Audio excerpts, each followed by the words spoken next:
Hermano, buenas noches. Vamos a empezar nuestro tiempo de estudio de la palabra de Dios.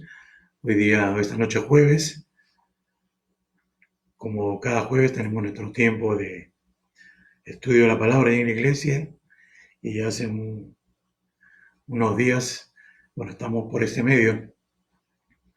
Nuevamente buenas noches, hermanos. Es un gozo estar en sus hogares, que me permitan ustedes llegar hasta a sus casas. Y vamos a empezar este tiempo orando al Señor, como es nuestra costumbre hacerlo. Y acompáñame por favor en un tiempo de oración. Amado Dios, te agradecemos, Señor, por la libertad que nos das, Señor, para poder eh, abrir tu palabra, para poder compartirla también, Señor, con nuestros hermanos. Y pedimos, Padre, en todo este tiempo que tú nos dirijas para, Señor, el entendimiento de tu palabra. Te lo pedimos en el nombre del Señor Jesús. Amén. Amén. Bien, hermanos, quiero retomar esta noche una porción que estuvimos estudiando hace algunas semanas, ahí en el libro de Primera Reyes, capítulo 8, vimos la dedicación del templo, el templo que construyó Salomón, donde él ya termina, estuvimos viendo esto, la construcción del templo y su propio palacio también. Hay todo un servicio muy especial ahí en Jerusalén de dedicación del templo. Él ha dado algunas palabras y luego a partir del verso 29 encontramos una oración que hace Salomón respecto a lo que va a ocurrir ahí en ese templo, relacionado con la oración, el pecado, el arrepentimiento, la confesión, lo que ellos tenían que hacer en caso de que hubiese pecado en una persona o también en toda la nación, todo el pueblo, que era lo que tenían que hacer luego de haber pecado y que es lo que Dios iba a hacer también, ¿no? Eso es lo que vemos en esta oración que él está haciendo, tomando en cuenta el pecado de los creyentes, bueno, los del pueblo de Dios en ese caso. Pero yo quiero, antes de ir a esta porción, quiero que vayamos a Juan capítulo 4. Juan capítulo 4, vamos a ver los versos 20 al 24.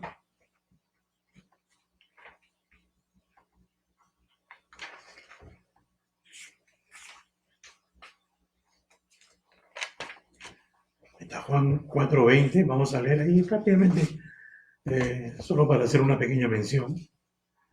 Es el pasaje en que el Señor tiene esa conversación con la mujer samaritana. Y bueno, voy a leerle, dice: nuestros padres adoraron en este monte, y vosotros decís que en Jerusalén es el lugar donde se debe adorar. Jesús le dijo: mujer, créeme que la hora viene cuando ni en este monte, ni en Jerusalén adoraréis al Padre. Vosotros adoráis lo que no sabéis, nosotros adoramos lo que sabemos, porque la salvación viene de los judíos. Mas la hora viene y ahora es, cuando los verdaderos adoradores adorarán al Padre en espíritu y en verdad, porque también el Padre, tales adoradores, busca que le adoren. Dios es espíritu, y los que le adoran en espíritu y en verdad, es necesario que adoren. Entonces, tenemos ese pequeño pasaje donde el Señor le enseña a la mujer samaritana algunas cosas importantes. Ahí hay esa pequeña controversia, ¿no? Ella dice: nuestros padres adoraron este monte, Gerizim, ¿no? Y ustedes dicen que en Jerusalén hay que adorar. Y el Señor le dice que va a haber un momento en que ni en Jerusalén, ni en Gerizim, sino en cualquier parte, va a haber un requisito así, que el Señor va a querer que se le adore en espíritu y en verdad. Ahora, ¿de dónde venía este concepto de que la adoración tenía que ser en Jerusalén? Pues de este momento, ¿no? Aquí en que Salomón está haciendo la dedicación del templo ahí en Jerusalén, Y lo que él va a decir como su oración al Señor es justamente que para el perdón de una serie de pecados o situaciones que el pueblo atraviese, o individuos, o el pueblo o individuos, va a ser necesaria la oración, pero ahí en el templo que hizo Salomón, el templo donde el Señor había asegurado que iba a estar su nombre ahí, ¿no? En ese lugar. Entonces, es a partir de ese momento que el pueblo es enseñado en que ahí hay que adorar. Si estuviesen lejos, mirando hacia esa dirección de Israel, de Jerusalén, del templo, podían orientarse, digamos, más o menos, y dirigir, extender su brazo hacia ese lugar y orar, es lo que dice la palabra de Dios. La palabra de Dios. Ya antes cuando Moisés había dado la ley al pueblo por segunda vez a la nueva generación que iba a entrar a la tierra prometida, Moisés les había enseñado de que iba a haber un lugar posteriormente que Dios iba a escoger para que ahí estuviese su nombre, para que ahí fuese el centro de todos los ritos, la adoración, los sacrificios del pueblo de Israel. Ahora en este tiempo de Salomón y un poco antes ya el Señor escogido, ya le dijo a David, y ahora Salomón él es el que Dios ha encargado de la construcción del templo, ¿no? Entonces ya se sabe cuál es el lugar y lo va a enfatizar mucho ahora Salomón en esta porción que vamos a ir leyendo poco a poco, ¿no? Entonces ya sabemos por qué razón de que los judíos decían y porfiaban, y aunque los samaritanos creían que era en otro lugar. Sabemos también de dónde viene la enseñanza de que tenía que ser en otro lugar. Cuando muere Salomón y sube el siguiente rey, su hijo, Robán, se divide la nación, se divide el reino, porque Robán tiene una actitud totalmente negativa. Entonces, parte del pueblo se aparta y hay una nueva religión prácticamente, un nuevo sacerdocio que no es el levítico y nuevos lugares de adoración, ¿no? De ahí viene ese error que los samaritanos pues eh, cometían, ¿no? De adorar en otro lugar y no en Jerusalén, y se había perpetuado esto pues por algunos siglos, ¿no? Entonces, vamos a ir leyendo, no vamos a hacer la lectura corrida, es bastante larga porque vamos a señalar solamente algunos versículos así rápidamente y algunos puntos importantes también que se señalaban en la oración de Salomón, que era realmente lo que Dios había enseñado, ¿no? Lo que era realmente la voluntad de Dios respecto pues a cómo dirigirse a Él, cuándo y qué era lo que Él iba a hacer. Esta no es sencillamente idea de Salomón, sino es la palabra de Dios también, ¿no? Muy bien, entonces, bueno, verso 29, luego de que Salomón está haciendo ahí la dedicación y todo, él dice, miren el verso 29, leemos, que estén tus ojos abiertos de noche y de día sobre esta casa, sobre este lugar del cual ha dicho, mi nombre estará ahí, y que oigan la oración que tu siervo haga en este lugar. Ese es lo que está en primer lugar pidiendo Salomón, ¿no? Que estén tus ojos abiertos de noche y de día sobre esta casa, sobre este lugar, donde el Señor había dicho que iba a estar su nombre. ¿Qué es lo que está diciendo Salomón? Que constantemente Dios esté atento ahí a la oración. De noche y de día el Señor iba a estar ahí atento a la oración. Es el compromiso de Dios para con el pueblo de Israel. Es lo que Salomón está pidiendo, ¿no? Dios atento de noche y de día en ese lugar que le he dicho que ahí está su nombre, donde ellos van a adorar, van a reverenciar al Señor y donde también van a dirigir sus oraciones a Dios, ¿no? De noche y de día. Bueno, no hay hora para la oración, ¿no es cierto? Pero en ese tiempo sí había un lugar donde ellos tenían que, de una manera muy especial, ¿no? Orar al Señor. Dice el verso 30, Oye pues la oración de tu siervo y de tu pueblo Israel, cuando ores en este lugar. También tú lo dirás en el lugar de tu morada, en los cielos. Escucha y perdona. Mucho de la oración tiene que ver con el pecado y con el perdón, ¿no? Entonces, está hablando ahí Salomón de una oración de, de arrepentimiento, de confesión para perdón, ¿no? Entonces, él, ese lugar que el Señor ha elegido, ahí está eh, su, su nombre, que el Señor había escogido ese lugar, que le había autorizado en hacer ese templo ahí, pero por supuesto Salomón sabía perfectamente, y también el pueblo de Dios, de que el Señor no estaba morando pues en ese lugar, ¿no? En el lugar que él había escogido para la adoración del pueblo y para su oración, ¿no? Por eso Salomón dice aquí, tú irás en el lugar de tu morada en los cielos, ¿no? Y le dice, Señor, escucha y perdona, escucha y perdona. Ahora, encontramos 7 menciones en los versículos que siguen, donde Salomón va a señalar una serie de situaciones por las que se va a hacer oración en ese lugar o dirigiéndose a ese lugar, ¿no? O donde ese lugar se va a dilucidar en unos casos de para determinar si una persona es impía o justa, ¿no? Eso es lo que encontramos ahí. Entonces, situaciones del pueblo del Señor, situaciones de algunos individuos, o aún también eh, van a llegar a este lugar personas, va a decir en su oración Salomón, extranjeras que vienen de muy lejos y vienen atraídos porque han escuchado que el nombre del Señor está en ese lugar. Entonces, vamos a ver estas diferentes situaciones. Tenían que ver con pecado, algunas de ellas, eh, donde se señalaba también en la oración de Salomón lo que el individuo tenía que hacer o el pueblo tenía que hacer y lo que Dios haría también, ¿no?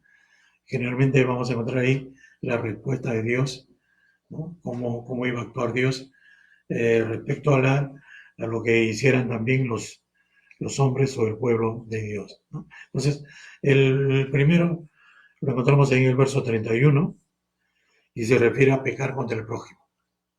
Ahora, esto eh, es habitual, era habitual en ese tiempo algunos problemas que habían entre personas, un hombre con su prójimo, que lo vemos ahora también, ¿no? Todo el tiempo hay problemas entre personas. Y aquí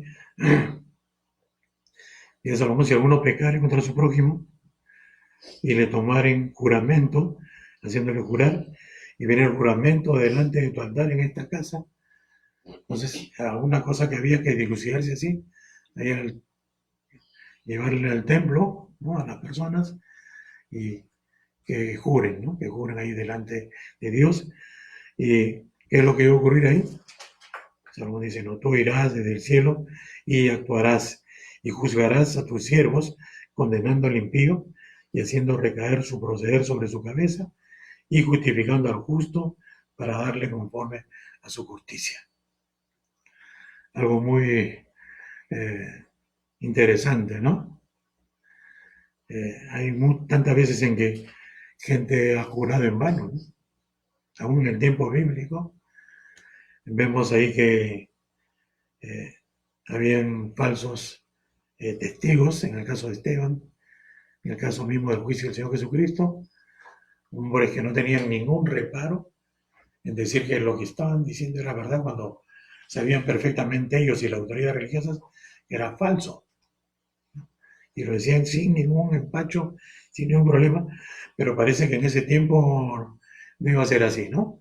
El Señor iba a actuar y le iba a dar, condenando, dice al impío, y haciendo recaer su proceder sobre su cabeza, y por otro lado al justo, eh, justificándole, ¿no? Justificando al justo, para darle también conforme a su justicia. Entonces, era una de las situaciones que iba a tener lugar ahí en el templo, que estaban dedicando ahora al Señor.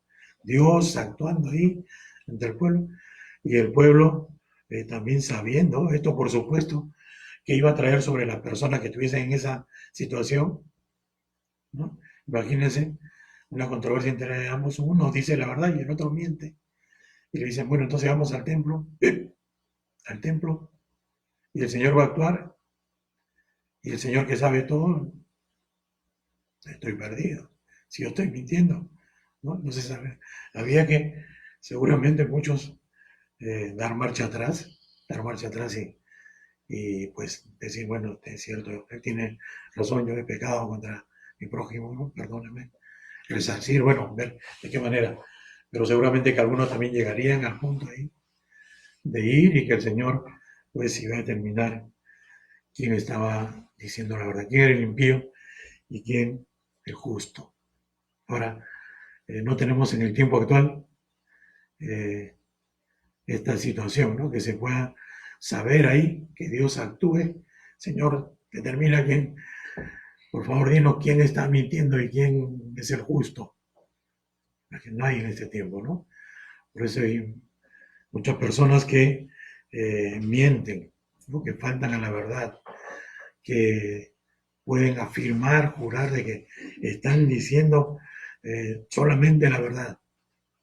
En ese tiempo esto era un problema para los mentirosos, porque Dios iba a actuar, ¿no? Eh, Hay el caso también de ser derrotados delante de los enemigos eh, por haber pecado. O sea, el pueblo salía a una batalla y eran derrotados, y el tema era el pecado. Ustedes recuerdan ese pasaje ahí luego de la toma de Jericó, ¿no? Cuando van a tomar un pueblo pequeñito ahí y fueron derrotados. Acá contempla una situación igual, ¿no? Derrotados delante de sus enemigos por haber pecado contra ti. ¿Y cuál es la actitud que dice Salomón que deben tener los israelitas? Dice, se volvieran a ti, confesaren tu nombre, lloraren y te rogaren y suplicaren en esta casa. Entonces, si había pecado, había definitivamente que volverse al Señor, ¿no? Está hablando ahí del arrepentimiento, de la confesión, confesar en tu nombre, dice, ¿no? Confesar el nombre del Señor. Dios es santo, Dios está ahí.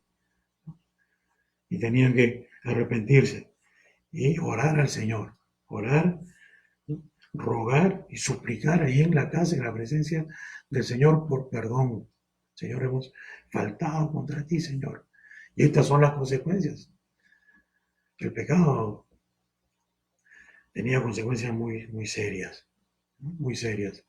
Ahora, ¿qué iba a hacer Dios? Verso 34, tú irás en los cielos y perdonarás el pecado de tu pueblo, Israel, y lo volverás a la tierra que diste a sus padres, ¿no? Entonces, el Señor iba a restaurar, iba a perdonar, iba a oír primero, iba a perdonar el pecado y los iba a volver a su tierra. Iban a ser restaurados también. Eh, si de repente por haber caído estuviesen cautivos, prisioneros, eh, iban a ser perdonados, ¿no? Y el pueblo tenía pues que hacer eso, ¿no? El arrepentimiento, confesar el nombre y orar y suplicar ahí en el templo. Luego hay el caso también, el verso 35, de la sequía, ¿no? Si hubiese sequía, el cielo se cerrase y no lloviese nuevamente por haber pecado contra ti. La solución también la plantea en su oración, ¿no? Dice, y te rogaré en este lugar y confesar en tu nombre y se volvieren del pecado cuando los afligieres. Normalmente había que arrepentirse también, volverse al Señor, rogar por el perdón del Señor, eh, volverse del pecado. Señor, perdónanos, ¿no? El pecado que hubiera sido, había que abandonarlo y volverse al Señor y pedir que Él nos perdonase. Y nuevamente vemos ahí, el Señor iba a escuchar. La oración de ese lugar iba a ser oída, iba a ser, iba a perdonar el pecado también de sus siervos, ¿no? Del pueblo de Israel, pero además iba a venir algo muy interesante, miren este versículo, enseñándoles el buen camino en que anden. Entonces, no solamente llevar el arrepentimiento, la confesión del nombre del Señor, el volverse a Él, el individuo o el pueblo, sino que el Señor iba a perdonar, ¿no? Iba a oír, iba a perdonar el pecado y les iba a enseñar cómo tenían que andar, porque se habían apartado del Señor, habían pecado. Entonces, y el Señor les iba a dar también lluvia sobre la tierra que era la heredad que el Señor les había dado. Entonces, eh, el pecado iba a ocasionar que el Señor detenga la lluvia. Ellos tenían que pedir perdón al Señor. Y el Señor les iba a enseñar cuál era la manera de enmendar su camino, de andar de manera recta delante de Dios, y ahí iba a venir también la lluvia. Y luego tenemos el verso 37, y va a hablar ahí sobre hambre, peste, ¿no? Plagas diferentes también, o también el sitio, ¿no? O sea, si fuesen sitiados por los enemigos ahí en su tierra, o cualquier plaga o enfermedad también que podía venir a la nación. ¿Qué tenían que hacer? Se dice, toda oración y toda súplica que hiciere cualquier hombre o todo tu pueblo Israel, cuando cualquiera sintiere la plaga en su corazón y extendiere sus manos a esta casa, ¿no? Entonces, eh, el pueblo tenía que orar, el individuo tenía que orar, que se diese cuenta lo que estaba pasando ahí, ¿no? Orar al Señor, extender sus manos hacia la casa de Dios, y el Señor, como en las veces anteriores, como había mencionado al principio Salomón, Señor, que tus oídos estén atentos. Pero vemos que en cada caso hay una condición para que el oído del Señor estuviese atento, o sea que Dios constantemente, ¿no?, atendiese a la oración de su pueblo. Tenía que ser pues una oración de sincero arrepentimiento. Tenían que arrepentirse. Dice, y en esos casos, ¿no? Verso 39, tú irás en los cielos, en el lugar de tu morada, y perdonarás y actuarás, ¿no? Pero aquí también el Señor iba, dice este versículo, en la segunda parte, darás a cada uno conforme a sus caminos, cuyo corazón tú conoces, porque solo tú conoces el corazón de todos los hijos de los hombres. Entonces, ¿qué iba a ocurrir en esto? Iba a haber oración, ¿no?, arrepentimiento, y el Señor iba a escuchar, iba a perdonar, e iba a actuar y dar a cada uno conforme a sus caminos. Entonces, ahí el Señor está diciendo acá que cada persona iba a recibir lo que había en su corazón, lo que había hecho también seguramente. Dice, cuyo corazón tú conoces, porque solo tú conoces el corazón de todos los hijos de los hombres. Entonces, el Señor iba a actuar de acuerdo a cada persona. Interesante, ¿no? Es una situación difícil de plaga, de ser sitiados, una situación dura por causa del pecado, pero también el Señor iba a actuar de acuerdo al corazón de cada uno. Y dice aquí una mención muy importante, ¿no?, para que todo el pueblo conociese: tú conoces el corazón de todos los hijos de los hombres. Y eso es una verdad que también nosotros conocemos, y los judíos tenían que tener muy claro esto, ¿no? ¿Por qué? ¿Qué significa esto? Nadie puede esconderle nada a Dios. O sea, cuando una persona se acerca a Dios, tiene que acercarse en plena sinceridad, pero tiene que acercarse también con un corazón correcto, porque Dios conoce los corazones, sabe exactamente, ¿no?, qué hay en el corazón de cada persona. Si es una persona que en humildad se acerca a Dios, si es una persona que sí se está apartando, quiere apartarse de su pecado, ha dejado su pecado, se ha arrepentido y ora sinceramente a Dios. Dios lo sabe. Entonces, la oración del pueblo va a recibir, ¿no? La actuación de Dios, la respuesta de Dios de acuerdo a cada corazón. Entonces, ¿qué enseñaba eso al pueblo? Acercarse en sinceridad. Ahora, tenemos algo que mencionar también. Si Dios solamente recibe aquello de corazón sincero, Dios no ha cambiado. Dios es el mismo, ¿no? Entonces, cada persona a través de la historia que se acerca a Dios, que profesa conocer a Dios, tiene que tener esa convicción en su corazón. Yo me estoy acercando o pretendo acercarme a Dios y Dios sabe exactamente todo lo que hay en mi corazón. Ellos tenían que saber eso. Y a través de la historia, cada persona, ¿no?, que se acerca a Dios tiene que saber esto.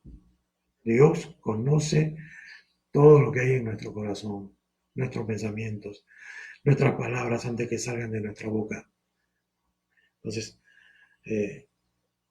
¿cuál es el propósito de esta afirmación? El verso siguiente dice, para que te teman, ¿no? Ese es el propósito, para que el hombre tema a Dios, para que el hombre respete a Dios, ¿no? No tenga ni la más ligera idea de tratar en algún momento de tomarle el pelo a Dios, de engañarlo de alguna forma, sino se acerque a Dios siempre y la relación del hombre con Dios siempre sea reverente a Dios, ¿no? Porque no es como el hombre, y siempre debemos reconocer eso, ¿no? Dios es Dios, como la altura de los cielos sobre la tierra. Hay una gran distancia entre el hombre y Dios en cuanto a la santidad, a cómo tenemos que acercarnos o pretender relacionarnos con Dios. Él exige, siempre exigió a su pueblo, sed santo porque yo soy santo. Entonces, ¿cuál es el propósito de esto? Que sepan y que teman a Dios. Que teman a Dios.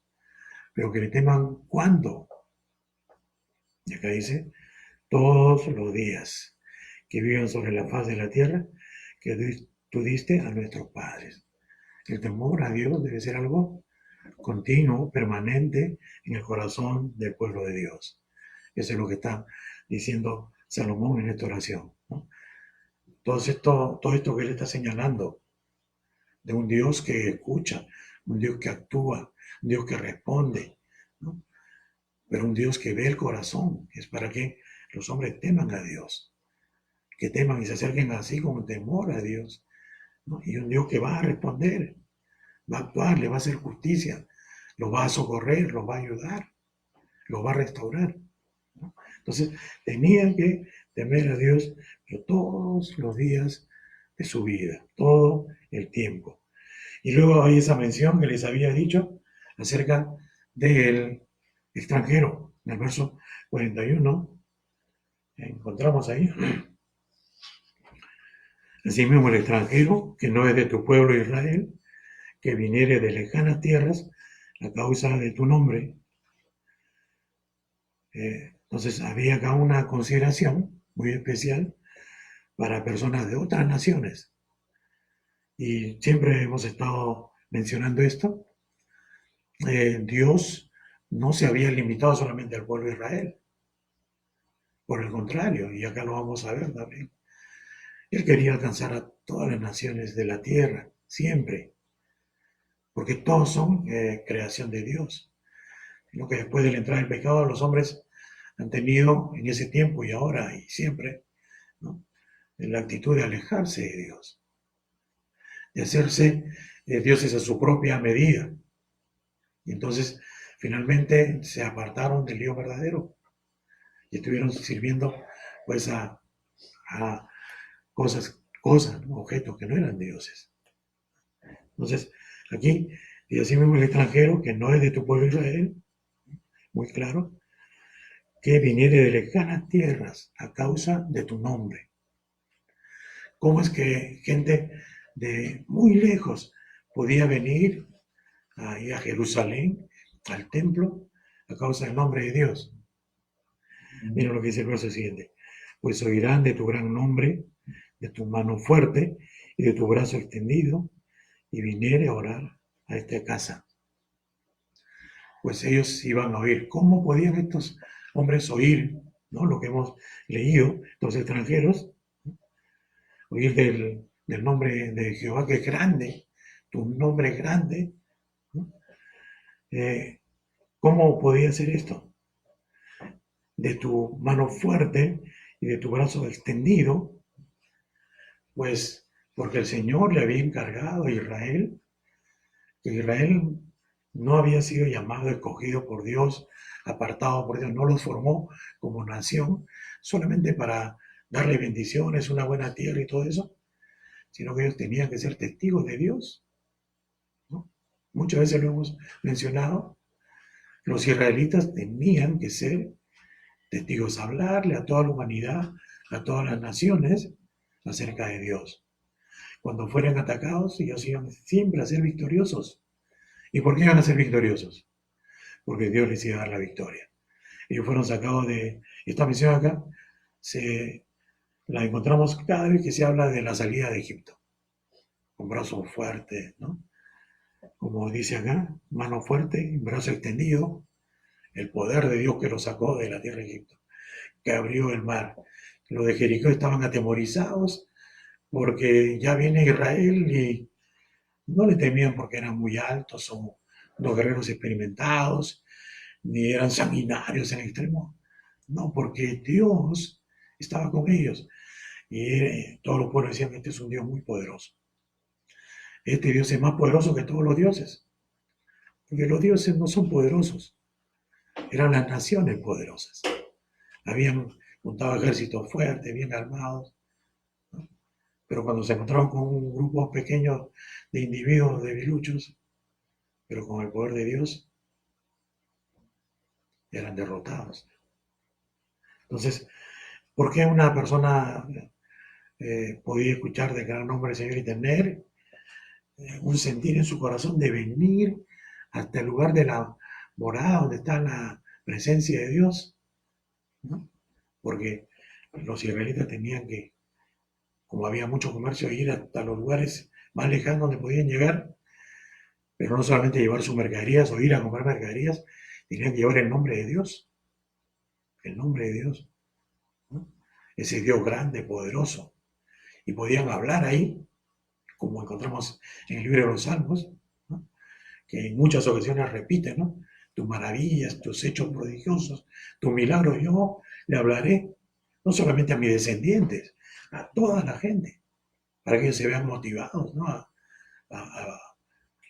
conocer a ese Dios. Y eso es lo que tenía que pasar y eso es lo que dice Salomón, ¿no? Hay un compromiso acá en el verso 42, pues oirán de tu gran nombre, ¿no? O sea, el pueblo tiene que hacer su parte.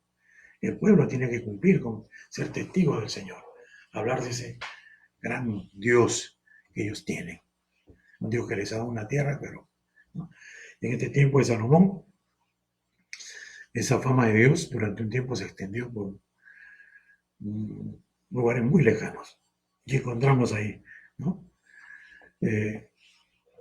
El caso del etíope, en Hechos, capítulo 8, nos habla también de cómo en un lugar tan lejano como Etiopía había llegado el gran nombre de Dios, de tal manera que este africano, eunuco, etíope, había ido a Jerusalén ¿a qué?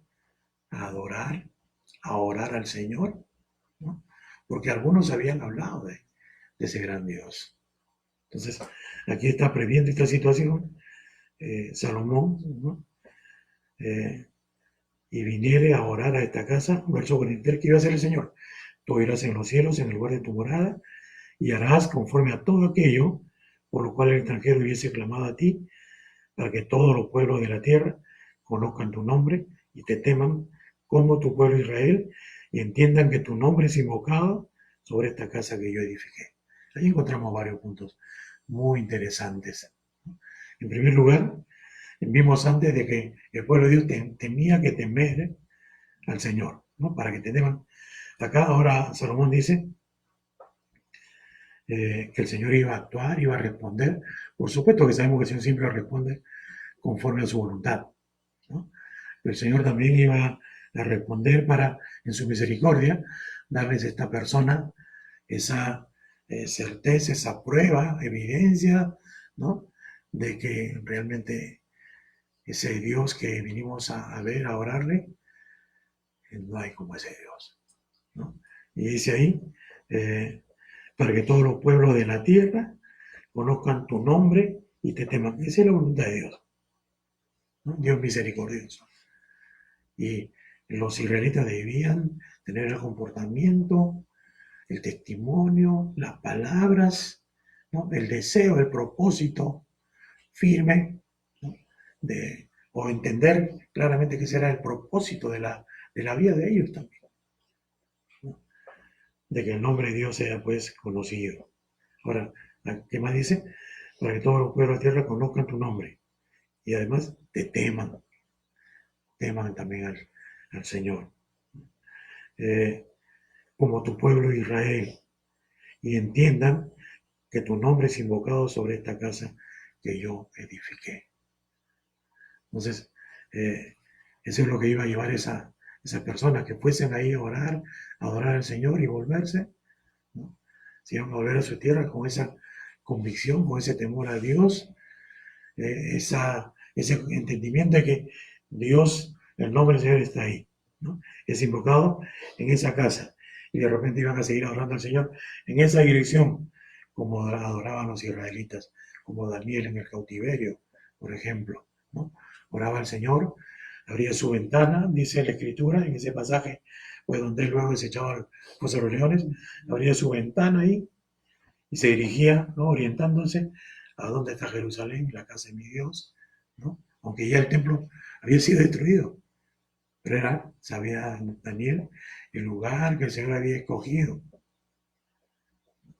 Y la Biblia habla del milenio, que en ese lugar va a ser el templo construido nuevamente, antes, ¿no? Antes del milenio. Y ahí Jerusalén es mencionada en ese tiempo, el lugar de adoración al Señor, también otra vez, ¿no? Entonces, eh, muy interesante, ¿no? Todo lo que era la responsabilidad del pueblo.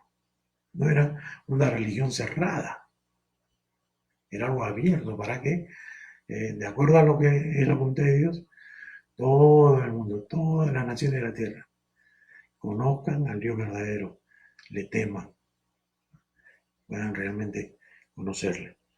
Muy bien, luego tenemos el verso 44 también, dice, si tu pueblo saliera en batalla contra sus enemigos por el camino que tú les mandes, y oraren a Jehová con el rostro hacia la ciudad que tú elegiste y hacia la casa que yo edifiqué a tu nombre, tú oirás en los cielos sus oraciones y sus súplicas y les hará justicia. ¿Qué dice ahí? Ellos iban a salir a la batalla, ¿no?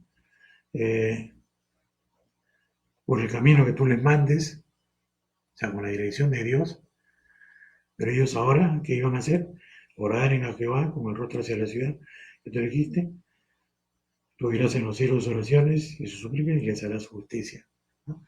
Una oración al Señor, ¿no? No solamente había antes una oración de dirección, ahora una oración de protección, ¿no? Una oración para que los cuide. Tú oirás en los cielos su oración y su súplica y les harás justicia. Ese es también, ¿no? Ellos orar al Señor, Señor, guíanos, danos, Señor, la victoria en esto. Estamos saliendo por tus indicaciones. Que cuando vemos la experiencia de David, David consultaba al Señor cada paso que daba, prácticamente. No todos, no todos, pero la mayoría, ¿no? Y consultaba, eh, si subo, está bien, el Señor me va a dar el Señor dice que no suba, no subía. Subo, sí, el Señor dice que suba. El Señor te va a dar la victoria. Y es un buen ejemplo, ¿no? Un buen ejemplo de siempre buscar la voluntad de Dios. Siempre buscar la dirección de Dios en las cosas que se hacen, ¿no? Y eso es lo que Salomón también está indicando ahí. Y el verso siguiente, verso 46, si pecaren contra ti, porque no hay hombre que no peque, y estuvieres airado contra ellos y los entregares delante del enemigo para que los cautive y lleve a tierra enemiga, sea lejos o cerca. Verso 47, y ellos volvieren en sí en la tierra donde fueren cautivos, si se convirtieren y oraren a ti en la tierra de los que los cautivaran, y dijeren, pecamos, hemos hecho lo malo, hemos cometido impiedad, y se convirtieren a ti de todo su corazón y de toda su alma en la tierra de sus enemigos que los hubieran llevado cautivos, y oraren a ti con el rostro hacia su tierra que tú diste a sus padres, y hacia la ciudad que tú elegiste y la casa que yo he edificado a tu nombre. Entonces, acá había una situación muy clara desde el principio un pecado de tal manera que el Señor había resuelto contra ellos ser derrotados, ser llevados cautivos, ser llevados lejos de su tierra, pero no estaba todo perdido, ¿no? Y el Señor está diciéndoles ahí que ellos todavía podían tener esperanza en Él. ¿Qué era lo que tenían que hacer? Eh, Arrepentirse, ¿no? Reconocer su pecado. Pecamos, hemos hecho lo malo, hemos cometido impiedad. Reconocer su pecado en primer lugar, ¿no? Convertirse, o sea, volverse al Señor, reconocer que se han apartado de Él, ¿no? Que nunca habían haberlo hecho, ¿no? Tener el deseo de volverse, Dios, reconocerle, darle el primer lugar en su vida, ¿no? Pero no de una manera aparente solamente, ¿no? Sino, dice ahí, de todo su corazón y de toda su alma, todo el ser de la persona, volverse a Dios reconociendo su majestad y que han cometido impiedad contra Él, ¿no? Han hecho lo malo contra el Señor. Y esto no había la necesidad, porque era imposible, de ir hasta el templo y decir, Señor, perdón, arrodillarse ahí, besar la tierra, no. Dice, en la tierra de sus enemigos que los hubieran llevado cautivos, lloraren a ti con el rostro hacia su tierra que tú diste a sus padres y a la ciudad, ¿no? En dirección, ¿no? Como lo hacía Daniel, que mencionamos en antes. ¿Qué iba a pasar ahí? El verso 40 dice, tú oirás en los cielos, en el lugar de tu morada, su oración y su súplica, y les harás justicia. Ahora, esto es interesante, ¿no? Les harás justicia. Eso es lo que el Señor iba a hacer con su pueblo, ¿no? Que lo dice, y perdonarás a tu pueblo que había pecado contra ti, y todas sus infracciones con que se hayan rebelado contra ti, y harás que tengan de ellos misericordia los que los hubieran llevado cautivos. Porque ellos son tu pueblo y tu heredad, el cual tú sacaste de Egipto de en medio del horno de hierro. Entonces, Dios todavía les iba a tener misericordia, los iba a perdonar. Si ellos de todo su corazón, de toda su alma, se arrepentían, reconocían su pecado, ¿no? Se volvían al Señor, pues así, con toda sinceridad, ¿no? De todo su ser. Él iba a oír en los cielos, ¿no? Tenía la condición de dirigirse a ese lugar donde está esa casa edificada a su nombre. Esa era la condición que está en esta porción. Él iba a perdonar el pecado, todas sus infracciones, ¿no? Porque se habían revelado, y además iba a hacer que los tuviesen cautivos, tuviesen misericordia, ¿no? De ellos. Por más duro que hubiesen sido de repente al principio, el trato que le diesen, el Señor iba a cambiar la actitud de su cautivador, lo que los iban a tener cautivos contra ellos. O sea, iban a tener dentro de su cautiverio, ¿no? Un poco de tranquilidad, de paz, de buen trato. Y eso era una promesa de Dios de perdón muy importante para el pueblo. Pero sabemos que finalmente eso ocurrió y fueron llevados cautivos, ¿no? Y el Señor verdaderamente tuvo misericordia de ellos ahí en su cautiverio. ¿Y cuál era la razón de todo esto? Porque ellos son tu pueblo y tu heredad, el cual sacaste de Egipto en medio del horno de fuego, ¿no? Ahí el pacto que el Señor hizo con la nación, el Señor lo iba a recordar todavía, ¿no? Son su pueblo. Entonces, vemos ahí la petición de Salomón. Finalmente, miren el verso 52. Ten pues atentos tus ojos a la oración de tu siervo y a la plegaria de tu pueblo Israel, para oírlos en todo aquello por lo cual te invocare, ¿no? Señor, te atento tu oído a mi oración, dice Salomón, y a la oración de tu pueblo, a la plegaria de tu pueblo, para oírlos en todo aquello por lo cual te invocare. Entonces, él está orando de esta manera. Esta es la dedicación de la casa de Dios, una casa para ir a adorar al Señor, ir a orar al Señor también, y orar también en situaciones determinadas que hemos estado viendo en estas porciones, ¿no? Y él dice, Señor, estén pues atentos tus ojos a la oración, ¿no? Tus oídos atentos a la plegaria, Señor. Señor siempre está con atención a nuestras súplicas. Ellos podrían tener la confianza, la seguridad, ¿no? De que en cualquier situación que ellos necesitasen de la ayuda de Dios por su pecado o por alguna otra razón, ellos tenían solamente que dirigirse a ese lugar, ir a ese lugar a orar o orar en esa dirección. Y Dios iba a estar atento, ¿no? Iba a escuchar eh, la oración, me iba a contestar también. Va a dar una bendición, finalmente, vemos ahí. Dice el verso 56, bendito sea Jehová, que ha dado paz a su pueblo Israel, conforme a todo lo que él había dicho. Ninguna palabra de todas sus promesas que expresó por Moisés su siervo ha faltado. O sea, está bendiciendo al Señor por su fidelidad.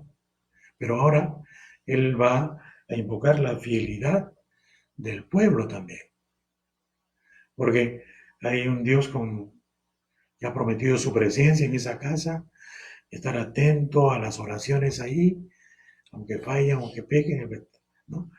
Pero también va a invocar aquí al pueblo, que el pueblo también debe ser fiel, ¿no? Debe ser fiel. Y vemos ahí el verso 53. En lo anterior también vemos que todo lo que ha señalado Salomón en cuanto a la oración del pueblo deben ser oraciones específicas, porque él ha mencionado casos muy específicos. Entonces la oración del pueblo tenía que ser así también, ¿no? No un rezo, no repetir cosas iguales para todo caso, porque no es así la oración, ¿no? Sino oración específica, Señor, esto, reconocer el pecado o lo que esté pasando, o lo que han hecho, su rebelión, ¿no? Mostrar un corazón sinceramente arrepentido. Eso es lo que enseña esto, ¿no? No un rezo, sino oraciones de acuerdo a cada necesidad, a cada caso específico, ¿no? Y ahora él bendice al Señor y luego exhorta a la fidelidad del pueblo. Mira el verso 58.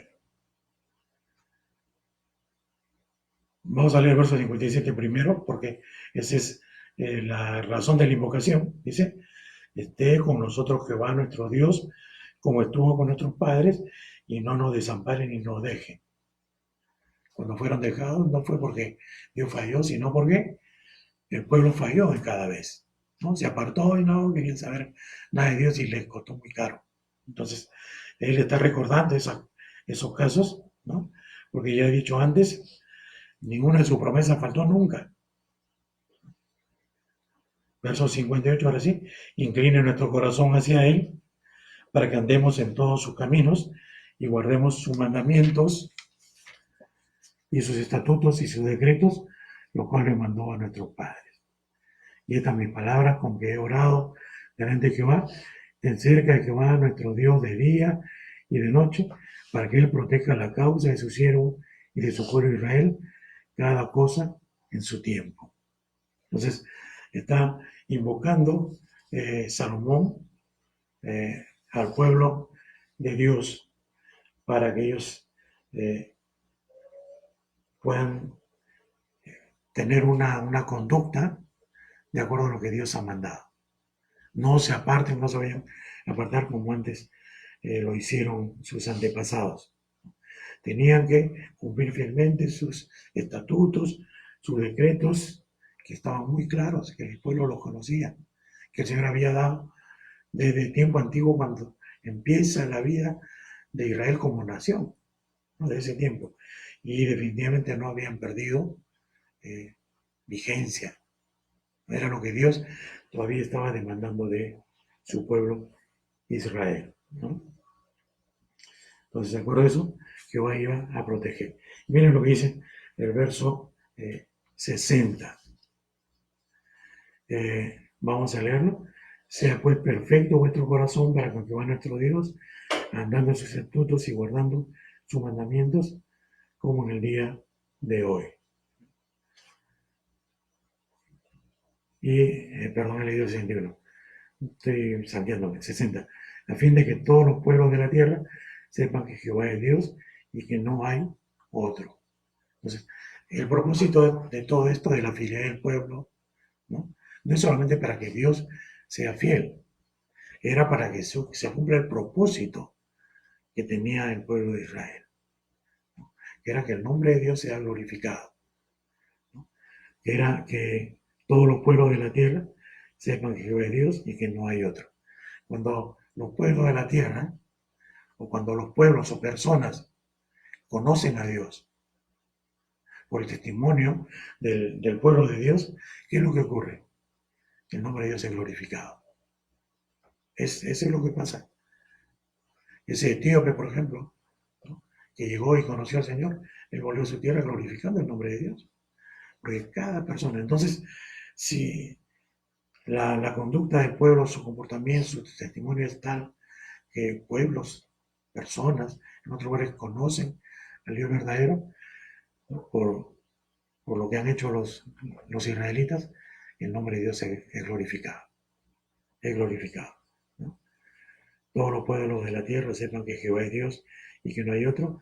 Ese es el propósito de Israel.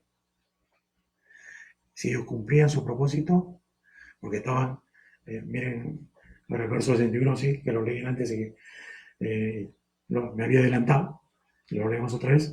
Sea pues perfecto vuestro corazón para con Jehová nuestro Dios, andando en sus estatutos y guardando sus mandamientos, como en el día de hoy, ¿no?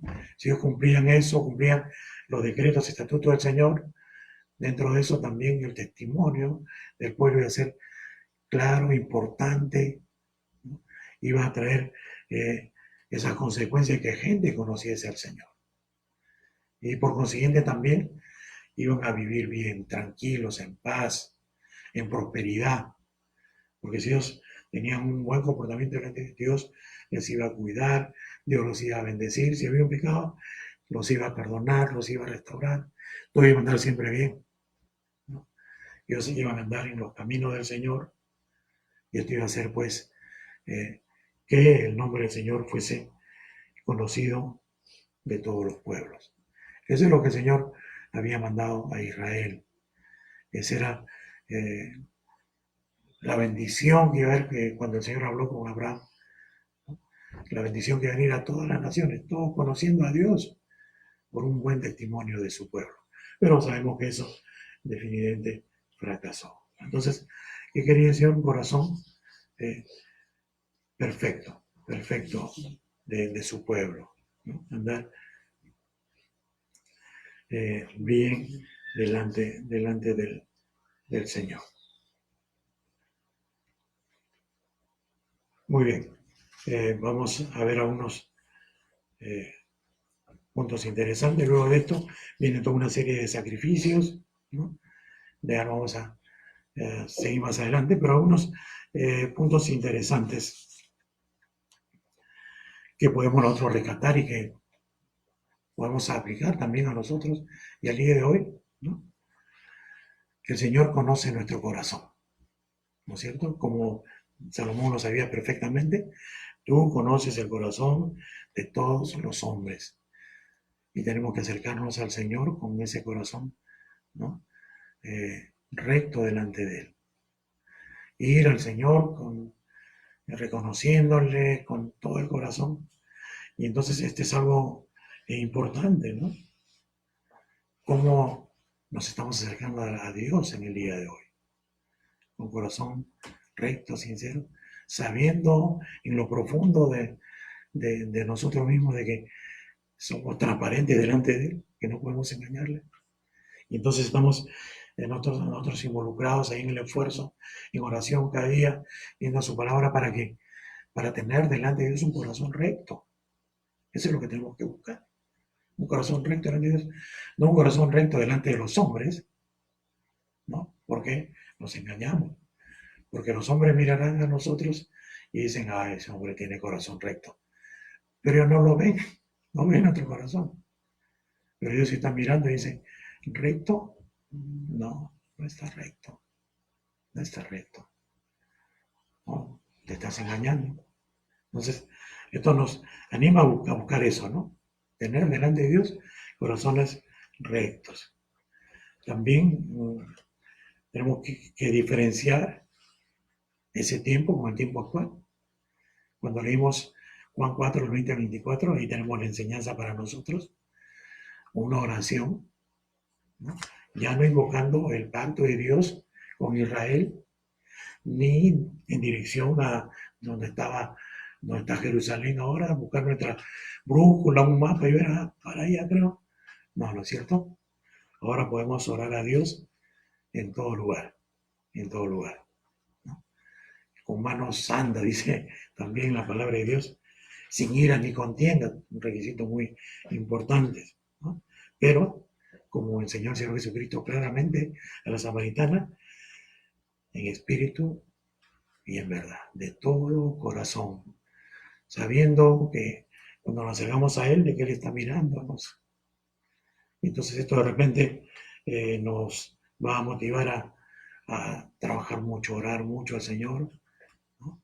Señor, necesito mucho de ti, Señor, porque me falta, no estoy como tu palabra dice que debo estar, Señor, ayúdame, ¿no? Ayúdame, Señor, a tener un corazón recto, sincero, limpio delante de ti, Señor. También aquí vemos, como el Nuevo Testamento enseña mucho también, por supuesto, el tema del pecado. Ahí Salomón mencionó, ¿no? No hay hombre que no peque. El pecado es algo eh, que está presente muchas veces en la vida de los cristianos. Y ahí vemos que varias de las menciones tenían relación con el pecado. Y Dios lo sabe. Y Dios hace provisión para el pecado en ese tiempo y ahora también. Y nuestra provisión para el pecado ahora es la sangre del Señor Jesucristo, su muerte, su sacrificio. ¿Qué hay que hacer? Confesar el pecado. Confesar el pecado, ¿no? ¿Cómo? Como en ese tiempo de corazón sincero, ¿no? Arrepentido sinceramente. Uno no puede ir a confesar el pecado solamente de una manera superficial. Eso no sirve de nada, ¿no? Vamos a recibir de Dios lo que merecemos siempre. Entonces, el pecado y la confesión del pecado, una demanda sencilla le hace el Señor también a Salomón, ¿no? En los versículos siguientes, este en el capítulo 9, pero voy a alentarlo un poquito, eh, en cuanto a su manera de vivir de él, que era, digamos, el rey en Israel, ¿no es cierto?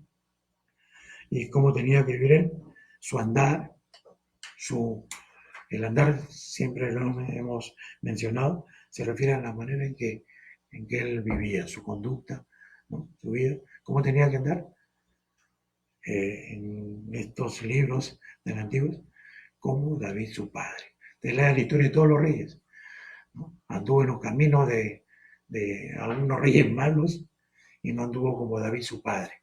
No era hijo de David, eran tataranietos de repente de David, ¿no? Sus generaciones posteriores, pero había ahí la demanda de Dios,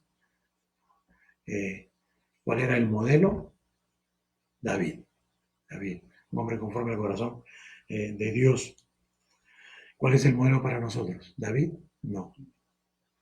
Un descendiente de David, Jesús, el Señor Jesucristo. Ese es nuestro modelo. Él dijo, aprended de mí, aprended de mí, ¿no? No dijo, bueno, te has convertido como fuiste antes, sigue siendo así nomás, no hay problema. No es así, ¿no? Como ha sido mi familia, así, así, siempre se pelean, o esto, el otro. Bueno, sigue como era tu familia. No, aprender de mí. O, bueno, ¿cómo son tus amigos, los muchachos de ahora? Sigue siendo de esa manera. O aprendes o no. Nuestro modelo es Cristo. Pablo decía, sé imitadores de mí, así como yo de Cristo. Mientras les enseñaba a él cómo era la demanda de Dios en su palabra, Pablo mostraba una manera de vivir. Lo primero que tenían ellos que aprender. Después, ya conociendo profundamente la palabra, o un poco más de la palabra, conociendo la vida de Cristo, tu testimonio en la tierra, ya era en el modelo, ¿no? Entonces, nuestro modelo es el Señor Jesucristo. ¿Cuál es el propósito? Como había un propósito para Israel, para que todos los pueblos de la tierra conozcan a Dios. Hermanos, es el propósito de nuestra vida, de nuestra manera de vivir, de cómo andamos, de nuestras palabras, nuestras actitudes, todas nuestras acciones, nuestras relaciones con los demás, todo, y la palabra que hablamos, y mencionando a ese Dios maravilloso que tenemos, todo tiene que sumar. ¿Para qué? Todos los pueblos de la tierra conozcan a Dios. Entonces, eso es lo que tenemos que hacer. Bien, hermanos, vamos a terminar por esta noche. Gracias por su presencia también ahí en el internet. Que el Señor bendiga a cada uno. Reciba un afectuoso abrazo de nuestro hermano Aurelio. Hablé con él esta tarde. También nuestro hermano David Huiza, ¿no? El hermano David está trabajando. Él trabaja en un hospital, el hospital Daniela Carrión. Aurelio está ahí en casa cuidándose, ¿no? Pero me pidió, pastor, mi saludo a cada uno de los hermanos, un abrazo fuerte a la distancia, ¿no? Él está orando también por todos nosotros, y pues nosotros también estamos orando los unos por los otros. Pues hermanos, vamos a terminar con un tiempo de oración, ¿no? Y podemos releer estas porciones y poder recordar, marcar, apuntar ahí lo que Dios quiere también de nuestra vida. Vamos a orar.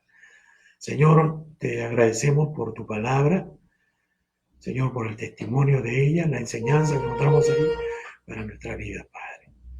Señor, guíanos, ayúdanos, Señor, en nuestro tiempo de meditación en tu palabra, Señor, para que nuestras vidas estén conformadas a tus enseñanzas, para que entendamos claramente, Señor, que nuestras vidas, Señor, tienen un propósito muy claro. Tenemos la responsabilidad, Señor, aunque sea en nuestro medio local, muy cerca de nuestro hogar, Señor, si tu voluntad es que sea más allá, Señor, de nuestras fronteras, que tu nombre, Padre, sea conocido, Señor, por todos los pueblos. Padre, gracias por esta noche. Te pido, Señor, por cada uno de mis hermanos, bendícelos, cuídalos, Señor, guárdalos, aquellos que están saliendo, trabajando, sirviendo, Señor, a los demás, protégelos, Padre, cuida de ellos, Señor, y que ellos puedan tener también, puedan tener un testimonio vivo de su relación contigo, Padre. Señor, te agradecemos nuevamente por esta noche, en el nombre bendito de nuestro Señor y Salvador Jesucristo. Amén. Hermanos, un abrazo para todos ustedes, el saludo también de toda mi familia. Que el Señor los bendiga.